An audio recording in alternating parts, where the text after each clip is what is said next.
아멘. 좋은 아침입니다. 자, 우리 앞뒤 좌우 돌아보시면서 인사 한번 합니다. 사랑합니다. 축복합니다. 우리 한번 인사합니다. 중국 춘추시대의 유명한 병법과 손무가 쓴 손자병법에 보면 지피지기 백전불태라는 말이 나옵니다. 적을 알고 나를 알면 100번 싸워도 위태롭지 않다는 말이지. 여러분, 현재 대한민국의 적이 누구입니까? 안타까운 일이지만 다름 아닌 한 민족이면서도 서로 총뿌리를 겨누고 있는 북한입니다. 이것은 인정하고 싶지 않겠지만 엄연한 현실이지요.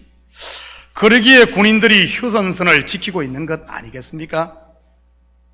미국의 적은 어디겠습니까? 미국 민주주의를 위협하는 공산권의 선두주자인 소련이는 이 러시아나 중국 아니면은 종교적으로 갈등을 겪는 이슬람권일 수 있습니다. 물론 경제적으로는 상호 협력하는 동반자이기도 하지만 말이지. 그렇다면 이 땅에 사는 성도의 주적은 누구겠습니까? 물론 육의 몸을 벗고 이미 하나님 품에 안긴 성도에게는 적이 없겠지만 말이지. 본문 11절 12절입니다. 마귀의 관계를 능히 대적하기 위하여 하나님의 전신갑주를 입어라. 우리의 씨름은 혈과 육을 상대하는 것이 아니요 통치자들과 권세들과 이 어둠의 세상 주관자들과 하늘에 있는 악의 영들을 대함이니라. 성도의 적이 누구죠? 마귀입니다. 그렇다면 마귀는 어떤 존재입니까? 귀신입니까? 사탄입니까? 요한계시록 12장 9절입니다. 큰 용이 내쫓기니 옛 뱀 곧 마귀라고도 하고 사탄이라고도 하며 온 천하를 꿰는 자라. 그가 땅으로 내쫓기니 그의 사자들도 그와 함께 내쫓기니라. 요한계시록에 보면 머리가 7이요 뿔이 10인 큰 붉은 용이 나옵니다. 그 용이 옛 뱀이라고 하네요. 여기서 옛 뱀은 무엇을 말하는 것이겠습니까? 아주 오래전 한 사건에 등장하는 존재 말이지요. 뭐죠? 에덴 동산에서 하와를 미혹했던 그 뱀입니다. 그런데 그 옛 뱀이 곧 마귀와 또는 사탄이네요. 마귀와 사탄이 어떻다는 말입니까? 이하 동문이라는 말입니다. 그렇다면 사탄의 뜻이 뭐죠? 이 사탄이라는 말은 히브리어 세이튼에서 온 말로 대적자, 적대자라는 뜻입니다. 그렇다면 이 사탄 곧 마귀가 쓰는 주 무기가 무엇입니까? 바로 거짓말인 것입니다. 에덴 동산에서 옛 뱀이 하와에게 썼던 그 거짓말 말이지. 그래서 11절에도 마귀의 관계를 능히 대적하기 위해라는 표현을 썼고 계시록에도 온 천하를 꿰는 자라고 묘사한 것입니다. 관계, 꿰 전부 바르지 않은 말과 연결되어 있습니다. 그리고 마귀가 부리는 사자를 일반적으로 귀신이라고 합니다. 복음서에 보면 많은 귀신 이야기가 나오는데 귀신을 영어로는 unclean spirit, 즉 깨끗하지 못한 영이라고 합니다.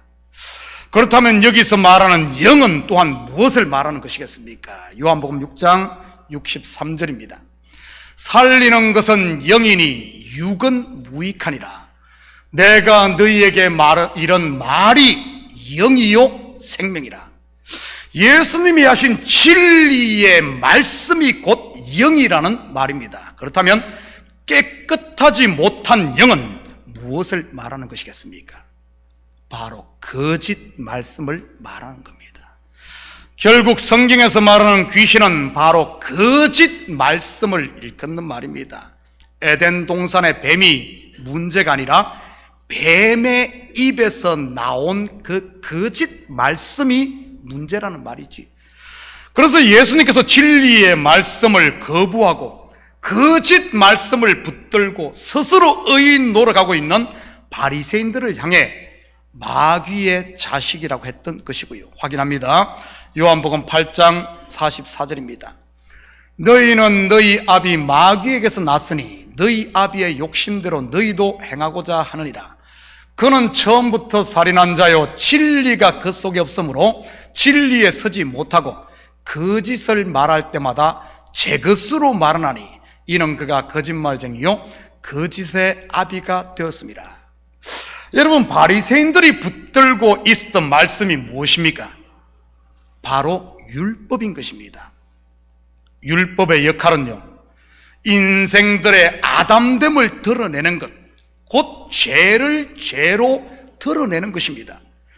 그런데 바리새인들은 율법으로 스스로 의인 행세를 하고 있으니 그들의 의는 거짓의라는 말이지.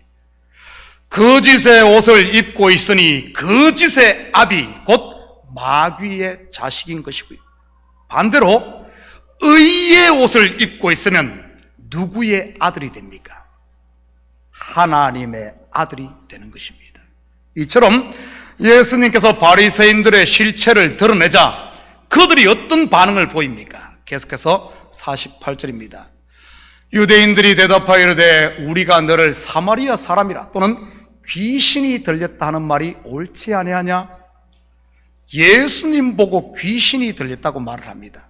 무슨 의미겠습니까? 네가 하는 말이 거짓말이다, 이런 말입니다. 거짓말은 자기들이 하고 있으면서 말이지. 결국 성도의 싸움은 어떤 싸움이라는 말입니까?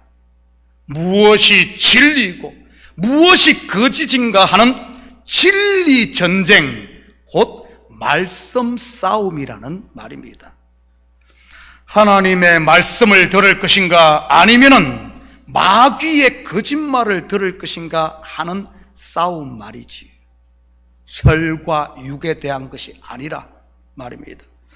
그래서 시편 1편에서 복 있는 사람에 대한 정의도 악인의 꾀를 쫓지 아니하고 이 꾀를 쫓게 되면 죄인의 길에 서고 오만한 자의 자리에 앉잖아요. 하나님께서 천지를 무엇으로 창조하셨습니까? 하나님이 이러시되, 뭐죠? 말씀입니다. 그렇다면 하나님의 대적자 사탄 또한 무엇으로 하나님을 대적하겠습니까? 말씀입니다. 바로 거짓 말씀 말이지. 하나님께서 교회를 무엇으로 세우셨습니까? 진리의 말씀인 것입니다. 그래서 초대교회 사도들이 기도하는 것과 말씀 전하는 것에 전무하겠다고 한 것이고요.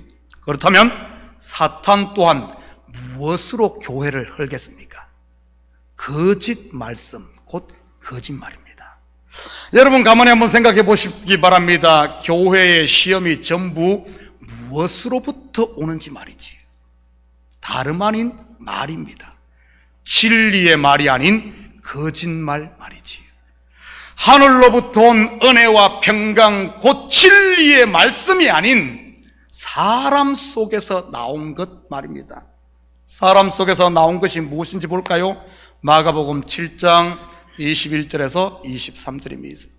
속에서 곧 사람의 마음에서 나오는 것은 악한 생각, 곧 음란과 도둑질과 살인과 간음과 탐욕과 악독과 속임과 음탕과 질투와 비방과 교만과 우매함이니 이 모든 악한 것이 다 속에서 나와서 사람을 더럽게 하느니라.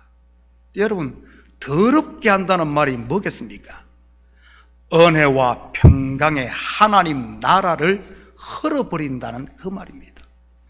하나님의 말씀은 우리를 은혜와 평강, 곧 안식해 하지만 사람의 속에서 나온 거짓은 이런 평안을 깨고 미움과 원망 그리고 불평을 쏟아내게 함으로 분열을 조장하고 우리를 무거운 멍에 아래 놓이게 하는 겁니다. 이처럼 진리의 말씀과 거짓말을 분별하고 진리 편에 서는 것이 성도의 영적 싸움인 겁니다. 그렇다면 예수 그리스도의 핏값으로 구원을 받은 하나님의 백성인 저와 여러분이 어떻게 하면 이러한 마귀를 대적함으로 은혜와 평강의 하나님 나라를 누릴 수 있는지 오늘 본문을 통해 같이 공부해 보도록 하겠습니다. 13절입니다. 그러므로 하나님의 전신갑주를 취하라. 이는 악한 날에 너희가 능히 대적하고 모든 일을 행한 후에 서기 위함이라. 전신갑주 하면 여러분은 무엇이 연상됩니까? 사극을 좋아하신 분들은 이순신 장군이 떠오르지 않습니까? 멋있는 비늘 갑옷 말이지. 물론 게임을 많이 하고 좋아하는 요즘 젊은 세대들은 뭐가 생각나죠? 콜 오브 듀티, 할로가 떠오르지 않습니까? 게임을 전혀 모르는가 보네. 할로. 사도 바울이 여기서 전신갑주라고 표현을 한 것은 분명 당시 세계 최강의 군대였던 완전 군장을 갖춘 로마 군인의 모습을 보고 묘사한 것입니다. 그러다 보니 자칫 오해의 소지가 있습니다. 하나님의 전신갑주하니 무슨 삐까뻔쩍한 아주 스펙으로 생각을 할 수 있으니 말이지. 그런데 제가 서두에서 말씀드렸듯이 사단의 공격 무기가 무엇이라고 했습니까? 거짓말입니다. 그렇다면 이 거짓말을 막는 전신갑주 또한 무엇과 관계되어 있겠습니까? 바로 거짓말을 방어하는 진리의 말씀과 연관되어 있는 것입니다. 그리고 여기서 악한 날은 시험의 때를 말하는 것이고요. 우리가 무장해야 할 것이 구체적으로 무엇인지 볼까요? 14절입니다. 그런즉 서서 진리로 너희 허리띠를 띠고 의의 호심경을 붙이고. 먼저 서서 그랬습니다. 성도는 앉아있는 자가 되어서는 안 됩니다. 서 있어야 하는 것이지. 성경에서 서 있다는 의미가 무엇이겠습니까? 주인이 돌아오기를 서서 기다리는 종, 신랑이 오기를 기다리는 신부의 모습, 바로 깨어있는 모습이요, 일하는 모습인 겁니다. 반면 앉아있다는 말은요, 섬김 받으려는 자세요, 남을 판단하고 정지하는 모습인 겁니다.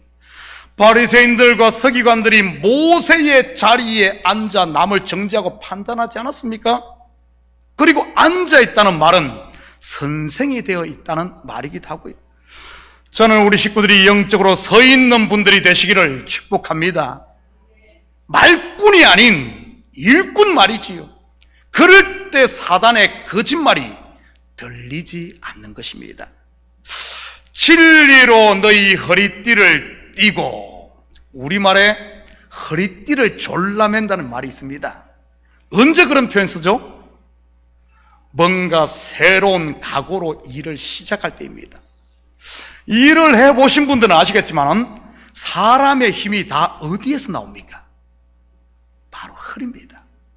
그래서 체육관에서 운동을 할 때 무거운 것을 들 때 허리 보호대를 딱 매는 순간 평소보다 30%의 힘을 더 쓸 수가 있습니다. 당시 유대인들이 입는 옷은 위로부터 아래까지 통으로 된 옷입니다. 평소에는 편하고 좋은 이 디자인인데 일이나 전쟁을 할 때는 오히려 이 옷 자체가 거추장스러운 디자인이지. 그래서 일을 할 때는 반드시 허리띠를 메고 했습니다. 그렇다면 여기서 진리는 구체적으로 무엇을 말하는 것이겠습니까? 여러분, 진리의 반대가 뭐죠? 진리의 반대가 뭐예요? 비진리입니까? 쉽죠? 진리의 반대는 거짓입니다. 앞에서 거짓은 누구로부터 나온다고 했습니까? 사단입니다. 그렇다면 진리는요? 하나님으로부터 나오는 겁니다. 하나님으로부터 나오는 것이 무엇입니까? 먼저는 하나님의 언약, 곧 말씀입니다.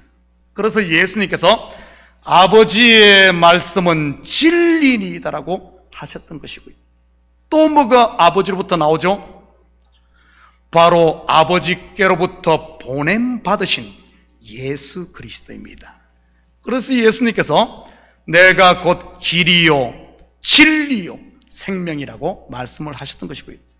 또 뭐가 나오죠? 아버지로부터 보혜사 성령입니다. 그래서 성령님을 진리의 영이라고 하시는 것이고요. 이처럼 하나님 아버지께로부터 온 것이 진리인 것입니다. 여기 계신 저와 여러분 또한 이 아버지께로부터 위로부터 온 진리로 거듭난 자임을 믿으시기 바랍니다. 그래서 위로부터 난 성도는 위로부터 난 것으로 양식을 삼고 힘을 삼아야 하는 것입니다. 그것이 바로 진리로 허리띠를 띠라는 말의 진리인 것이고요. 그런데 안타깝게도 어떤 분들은 반대인 경우들이 있어요. 힘의 근원이 위로부터 온 진리가 아닌 땅에서부터 온 비진리, 곧 거짓으로 힘을 삼는 것 말이지. 탐욕과 욕심, 시기와 질투와 같은 경쟁심, 세상 표현으로 하면 상대를 깎아내림으로 인해 자기를 높이려는 이런 교만 같은 것들 말이지. 알고 보면 세상의 모든 힘의 원천이 이런 땅에서 온 것들인 것이고요. 일명 땅으로부터 쌓아가는 바벨탑 말입니다. 행복을 말하지만 행복은 언제나 저만치 있는 그런 거짓 말이지. 여러분은 지금 어떤 허리띠를 두르고 있습니까? 위로부터 온 진리의 허리띠입니까? 아니면 내 속에서 난 거짓과 욕망의 허리띠, 힘을 삼고 있습니까? 의의 호심경을 붙이고, 여러분, 호심경은 가슴 곧 심장을 보호하는 도구입니다. 심장이 멈추면 사람은 죽지요. 우리말에 심장이 뛴다 또는 가슴이 뜨거워진다는 표현이 있습니다. 여러분의 심장은 무엇에 뜨거워지며 박동수가 올라갑니까? 여러분, 의의 반대가 뭐죠? 불의입니다. 그렇다면 무엇이 성도에게 주어진 의입니까? 우리에게 주어진 의가 어떤 의죠? 그리스도로 말미암아 주어진 그리스도의 의, 하나님의 의입니다. 그렇다면 불의는 무엇을 말하겠습니까? 자기에게서 난 스스로의 의, 곧 거짓 의가 불의인 겁니다.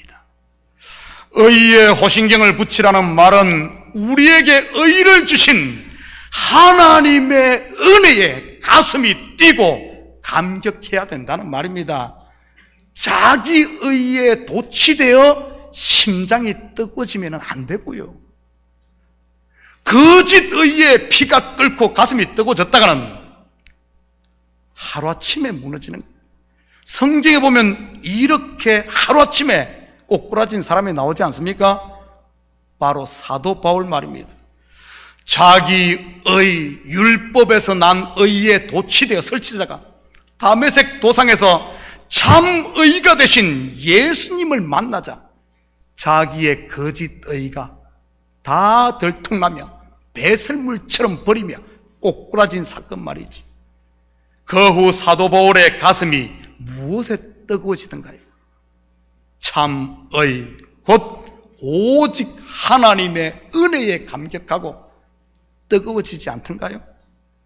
저는 우리 식구들이 은혜에 감격하는, 그분의 십자가에 감격하는 이런 의의 호신경으로 무장되시기를 축복합니다. 15절입니다. 평안의 복음이 준비한 것으로 신을 신고. 여러분은 언제 신을 신죠? 일하러 갈 때, 길을 나설 때입니다. 그러면 일을 마치고 돌아와서는요, 신을 벗지요. 이스라엘 백성들이 출애굽을 할 때 곧 유월절 그 밤에 그들의 발에는 신을 신고 있었습니다. 성도들에게 길을 나선다는 의미가 뭐겠습니까?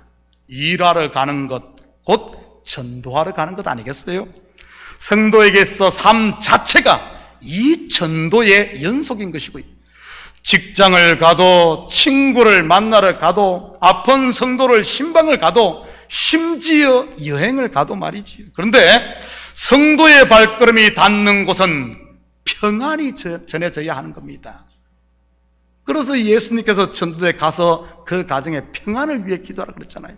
왜냐하면 참 복음은 He did it. 그분이 하셨다는 평안을 전하는 것이니까요.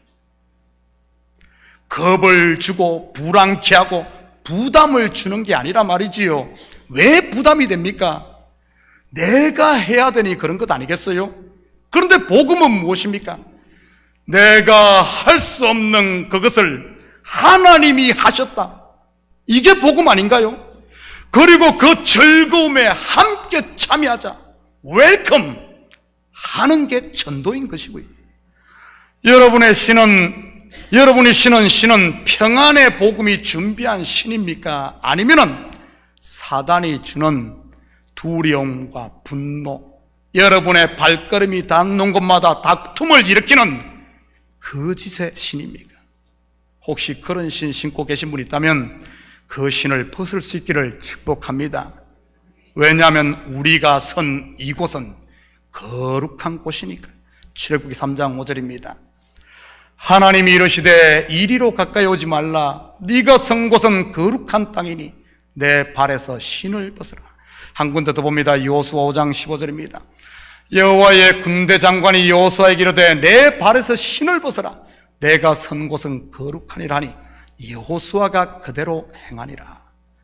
신을 벗은 이들에게 어떤 신이 주어졌습니까? 평안의 복음이 준비한 신, 곧 이스라엘을 바로의 압제에서 해방시켜 약속의 땅으로 인도할 지도자로서, 그리고 가나안을 정복해 안식을 주는 하나님의 신이었던 것입니다.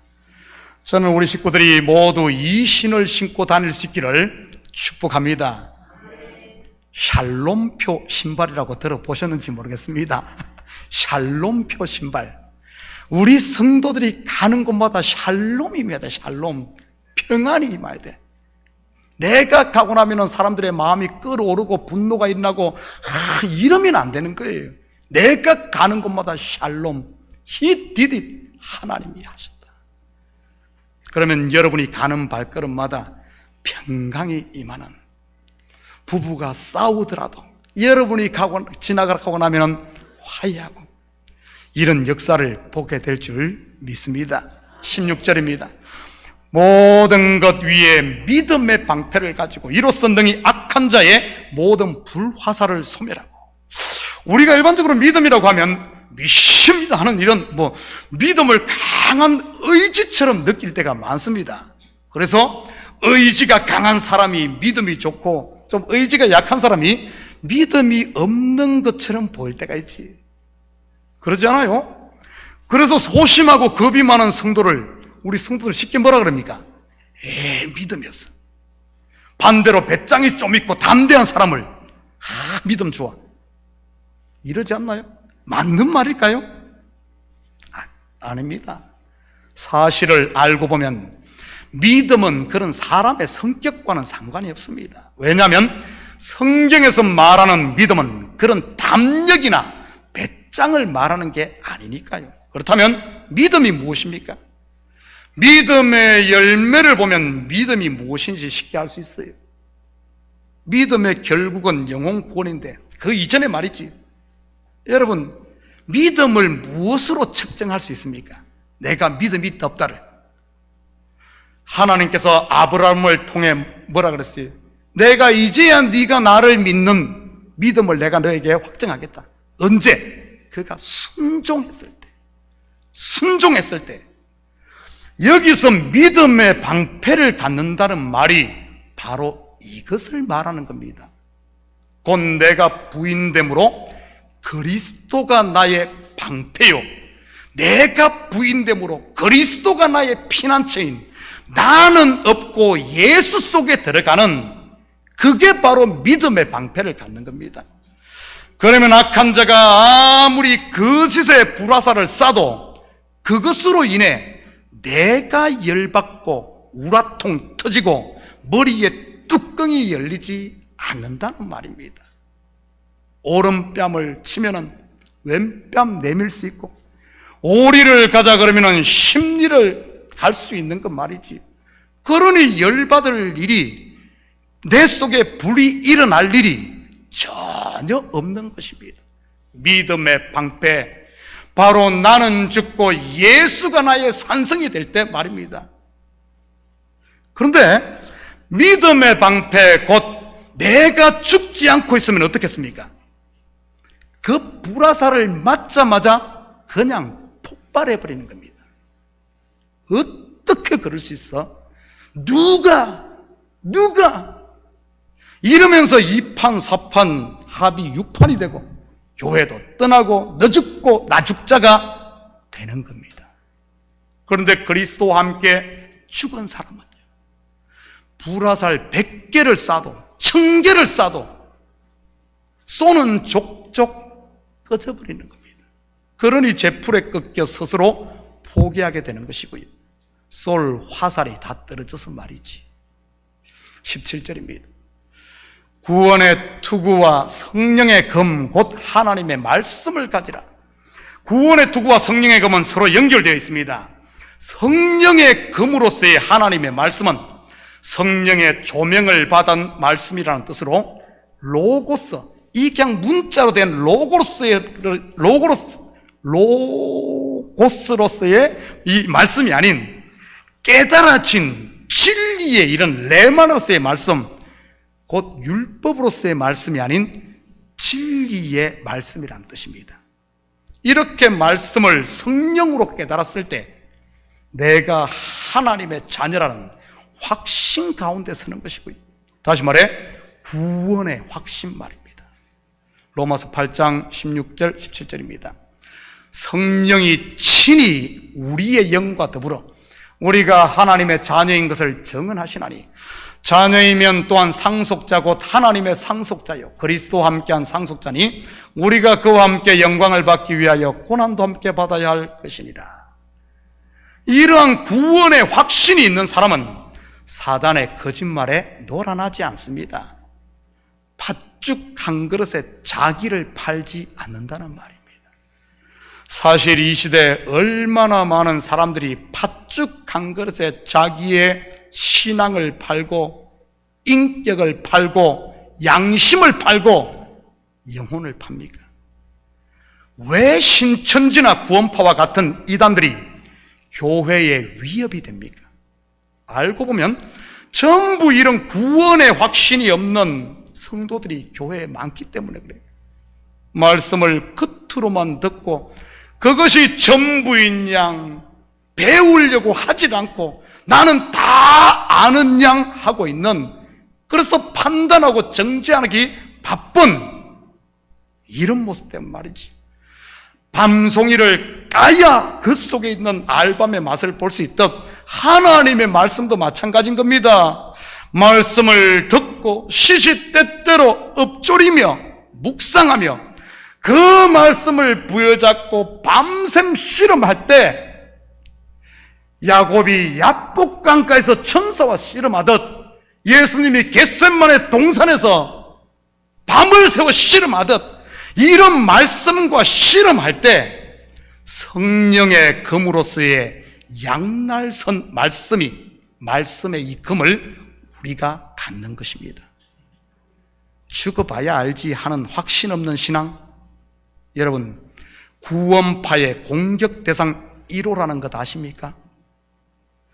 말씀을 겉으로만 알고 선생 노릇 하려고 하는데 안 되자 매 불평하고 불만하는 녹이 썰어버린 한쪽 날만을 가진 신앙, 한쪽 날, 두 날이 돼야 되는데 율법과 진리가 되는데 율법에 머물고 있는 이 녹슨 이 말씀 가지고 있는 이 사람, 신천지 공격 대상 1호인 것 아십니까?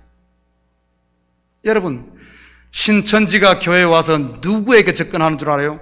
불만하는 성도들에게 기름을 붓고 불을 질러 목사를 쫓아내고 교회를 차지해 제멋대로 하려고 하는 겁니다.